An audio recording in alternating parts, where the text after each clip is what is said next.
Hi all, Average Musketeers here. Today we're doing a comparison of some of the 5 top rated apps on Android for webcam use on your PC. Alright, let's get into it. When you're first starting out streaming to your million followers, webcam apps are definitely the best way to go. Basically, the phone you've got in your pocket, which let's face it, if you're streaming, you're going to have a phone. So the camera that's in your phone already is going to be a lot better than any off-the-shelf webcam, especially in the budget sector and probably even the high-end sector. Even if you've got a budget phone like me, you can still get a really good quality picture out of it. So we're just going to check out which apps do the best job of recording and streaming. So as it turns out, there's not actually 5 good apps to do this webcam on a phone business. So we're going to cut it down to just the top 3, which is a real shame. I thought we could find some more, but yeah, apparently not. So we've got our little homemade stand here, just cardboard with a slot in the top of it. And you can put in sort of whatever phone you like. So then we can kind of standardize the position of the phone, where the webcam is going to sit, and basically lighting, stuff like that. We're going to be testing a few different phones today. We've got a Xiaomi Redmi Note 4, which is kind of mid-range. We've got a Droid Turbo, which was a high-end, but quite a while ago, like 4 or 5 years ago.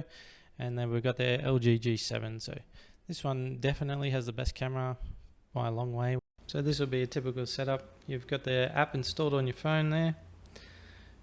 And then you've also got to download the client software. This is what most of them are like. So open the app on your phone. Spits out an ad. Excellent. An ad I can't close even. Yeah, there we go. So there you go, you can see it's recording just nicely. Get it set up. As it turns out, since we've been using the free versions of those apps, there's a very loud, obnoxious voice in the audio of them every 30 seconds or so going, trial version. So just keep that in mind. If you're going to use one of these apps, you definitely want an external recording device like a microphone. I'm assuming most people will have something like that. But yeah, just something to keep in mind. So all the videos coming up won't have the original audio that was recorded while they were being filmed, I guess. So yeah, it's just going to be a voiceover. Sorry about that. As an aside, this is currently the actual camera recording from the Redmi Note 4. So we'll throw up a bit of a comparison at the end there to see how much the apps are sort of downgrading the quality so they can stream. This is footage from the LG G7 using the Iriun webcam, and to my eyes this looks the worst. The sort of anti-aliasing, I guess, is a bit off. The edges all look a bit strange to me. So yes, once again, this is the LG G7 running Iriun webcam. This is the LG G7 running DroidCam.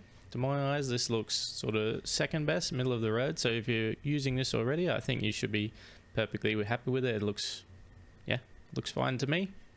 This is the LG G7 running IVCam. Now, as far as I can tell, it looks the best to me, but it does have that watermark in the top left-hand corner that you will have to crop out. This isn't normally such an issue because you probably wouldn't have such a wide frame when you're streaming to Twitch or YouTube or somewhere like that. So here's the comparison footage on the LG G7. I would say the Iriun webcam shows that it's definitely the worst of the group. IVCam looks easily the clearest to me. If you see sort of the lines on the range hood in the kitchen in the background, they're a lot straighter than on the DroidCam.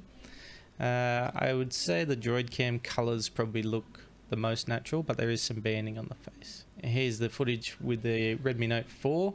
Sort of the same deal. I think the IVCam here is cropped in to remove that watermark, and I think it still is quite clearly the best. DroidCam actually looks the worst on this, so this is the mid-range sort of phone, remember. So yes, I'd definitely be choosing IVCam in that situation. So this is our lower end phone. Iriun webcam looks quite grainy, I suppose, for me. DroidCam looks quite good here, and the IVCam, I think it still looks clearer, but there's not a huge amount of difference between DroidCam and IVCam. But yes, I think the IVCam clearly stands as the winner in these comparisons. So now we've got the side-by-side comparison of the actual footage recorded on the camera versus the footage recorded from streaming on IVCam. This is from the Redmi Note 4, so the sort of mid-range phone. And to be honest, there's not a whole lot of difference. It's a bit difficult here because the lighting's a bit different, but in terms of detail, I think they both look fine. Perfectly passable for the size of a webcam.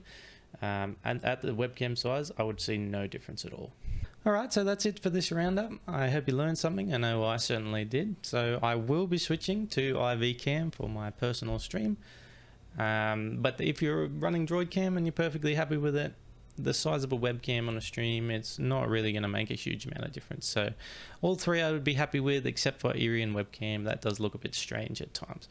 So yeah, I'll be switching to IVCam because it's still free, but just as long as you don't use that audio function, that's a real downer. Speaking of streaming, we stream on Twitch every sort of 2 or 3 days. You can come check us out if you want. Just search Peaceful Farmer or Tis the Way. That's my partner. She streams as well. All right, we'll see you in the next one. Thanks.